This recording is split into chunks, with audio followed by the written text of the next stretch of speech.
So the question is convert specifically this Z signal that is in this always com block into a mux tree. So, okay, the first thing I noticed is, well, it's actually very similar to this Y case right here.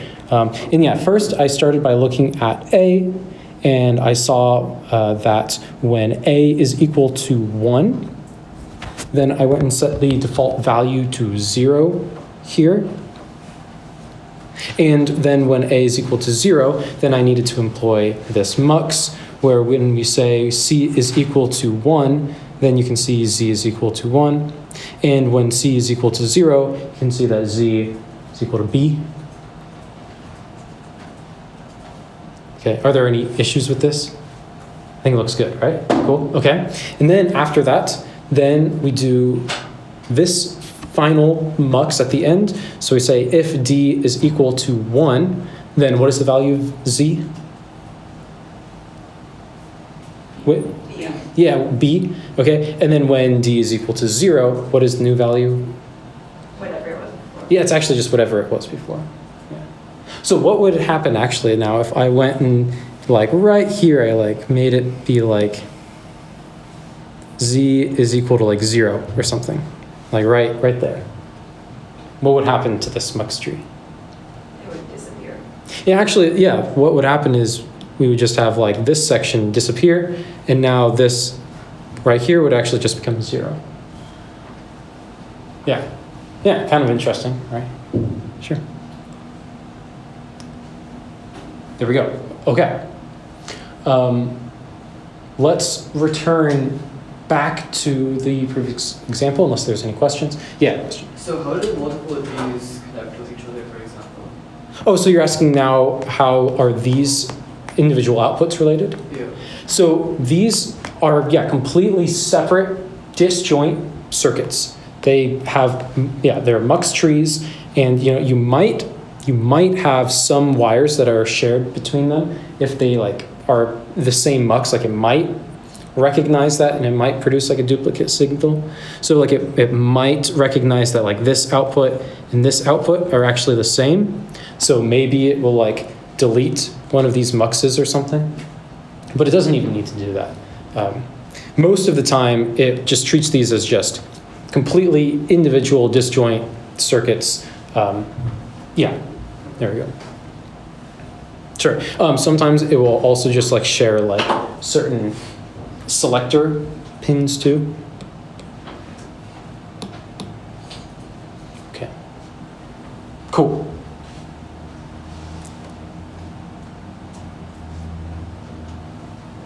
So now let's return back to this example. So the question is, how do we convert this one single, like several bit, like parameterized bit value? How do we convert this into like whether or not this is a one hot value? Okay.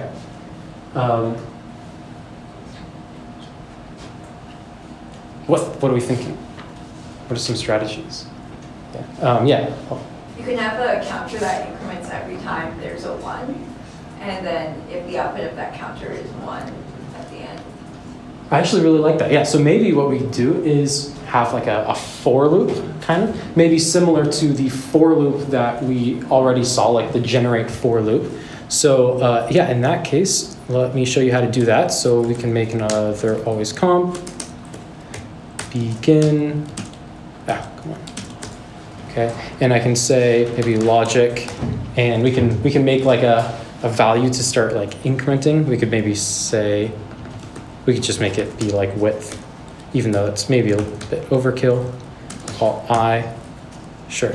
And we can say for I equals 0, I is less than width,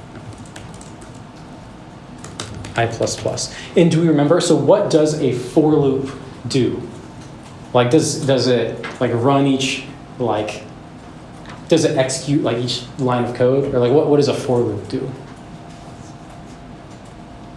Yeah? Does it duplicate hardware? Exactly, it creates like duplicate hardware, exactly. So so what we could probably do is maybe just have something that is like, we can have like a count as well. And we could say maybe count plus equals this like a of I at I. All right. And then, maybe we also need to set. Can you break out of loops? Yeah, that's what I was about to ask. Should we just break after if we get it? It is unsupported by a lot of different tools, so we're not going to use break statements. But I guess we could try it. You're welcome to experiment with it. But break statements are a little finicky. I can imagine. Yeah. And then at the end, maybe we just have an if statement that says like if count equals 1. I guess we could probably just do this. Actually, yeah, this is fine.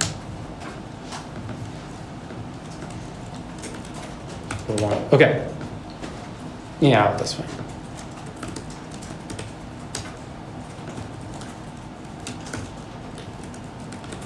Okay, let's see what is synthesized.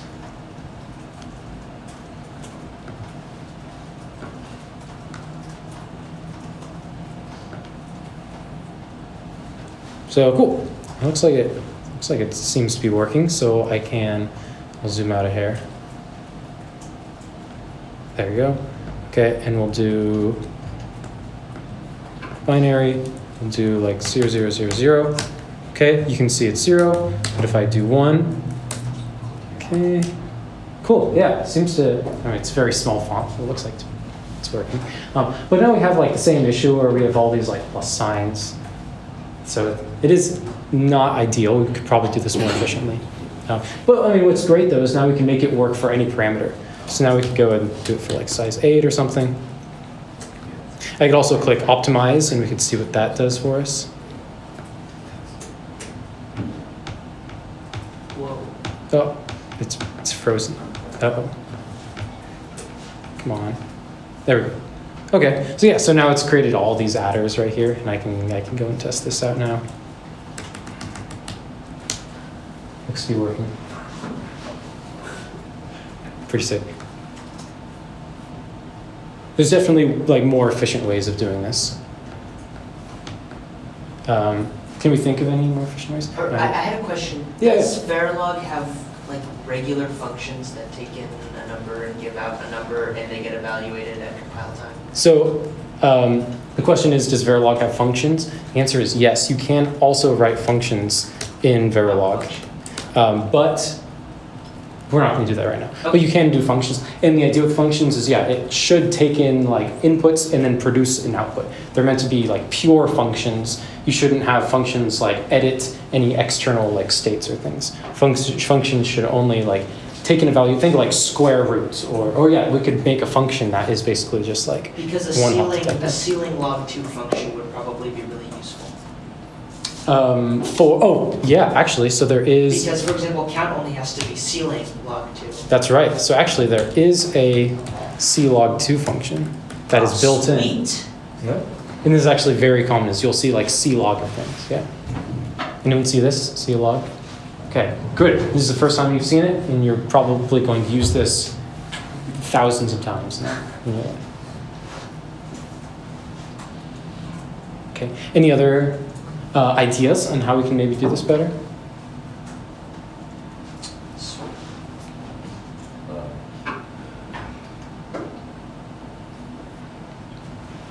Well, maybe instead of like the case statement, can we do something similar to that? Not quite. Yeah. Use an if statement and only add to count if like AI equals 1, if the number at that AI equals 1, and then add 1 to count. I think that is what's happening. I'm just like, we're skipping the check that's like if it equals 1. Instead we just add it. I think that's the same thing though. Right. Any other ideas? Okay, yeah? I don't have an idea, I just have a question. What does clog2 actually do for this? Oh, clog2. So it's the ceiling of the logarithm base 2. What effectively that will do is it will calculate the number of bits required to store that value. So like think if you have like the value 255, how many bits is needed to store the value 255? 8. Yeah, that would be 8 bits. So C log of 255 would be 8. I forgot how logs work, sorry. Sure, yeah. Yeah. I don't know if it's just me, but it's forcing me to use C log 2 instead of C log. Oh, my bad. I meant to do C log. I just don't have highlighting. I don't know why. I don't think it was actually working. Okay. Yeah. So I guess in this case, with C log 2 width, you value to like 3. Correct. Exactly right. Yep. So then you're doing 3 minus 1, so it's 2. Should probably not subtract. Wait, so. I guess- So the maximum, so the maximum value that this could be would be 8. Oh, I see. Right. So the maximum value could be 8, and in order to store 8, you would need Like 3 bits 3 bits. Yeah, sure. So, sure, that's fine. or 4 bits, I guess. Can Thank you. you combine always comment generate? Generally, you don't do that. That makes sense. Yeah. Okay, cool. This is what I was thinking. So I was thinking something here. I'll keep this around. But I was thinking maybe something like always begin. And maybe what we could do is check. Actually, what am I thinking? Thinking and actually, we can actually use like int I here, and it's the same thing as if we were like declaring it outside here. And what's nice is this int I will kind of be optimized away by the synthesis tool, so it's totally fine to do this. So we can do int I, and then I is less than width, and then I plus plus. So we are iterating through all different values. And then what I will do is say, kind of like the, say, target logic, this one is 0. So I'm going to now create the value that I want it to be. So I'm going to say I want target to be equal to 1 shifted by I. And this will end up evaluating out to a constant value. So at first this will be the value 1, then it will become the value 2, then it will become 4, then it will become 8. Effectively it's just 1 raised to the ith power. And I'm going to say if, maybe I'll say by default, this is equal to, I'll say by default, please output 0, meaning it is not a one-hot value.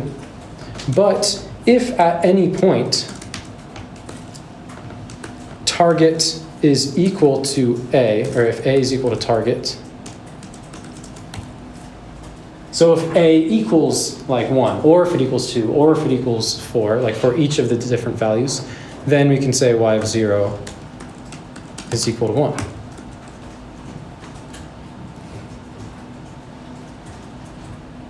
What do we think of this? Does this make any sense? I hope this works. I actually haven't tested it. All right, so look at this. So I'll make this be 0, but if I now, if I set this to 1, okay, cool. If I set it to 2, good. If I set it to 3, this should be bad. Okay, but if I then do 4, that's good. If I do 8, that's good. So cool.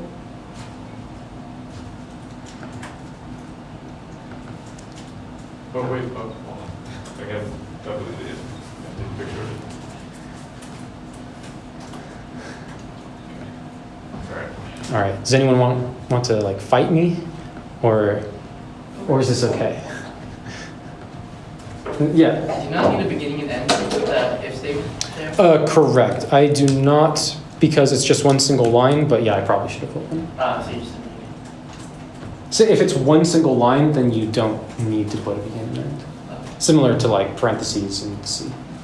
Could you also just do, this is probably bad because it's forcing the machine to do it all for you, but could you not do if A underscore I, then Y underscore 0 equals 1, otherwise equals 0? Say that again? If Wait, so the input was A, yeah. Yep. If A underscore I, Yeah. then Y underscore O equals 1, otherwise equals 0. It depends, because Is that implementation specific? it would depend, because if you're doing it such that everything that's not 0 is true, that would catch like 3, which would have 2 ones and not just Oh, 1 yeah, one. never mind. Yeah. I forgot. Yeah. Thank you. Cool. Okay. Any like final questions? So I will post homework 2 very soon, like hopefully just after this class. And yeah, so you will get to write this like super fun, cool behavioral style Verilog. I like to call it more C style Verilog. I think that, I don't know, I feel like that's a better name for it. But okay. If you have any more questions, feel free to come up. Otherwise, I'll see you on Wednesday. Thank you.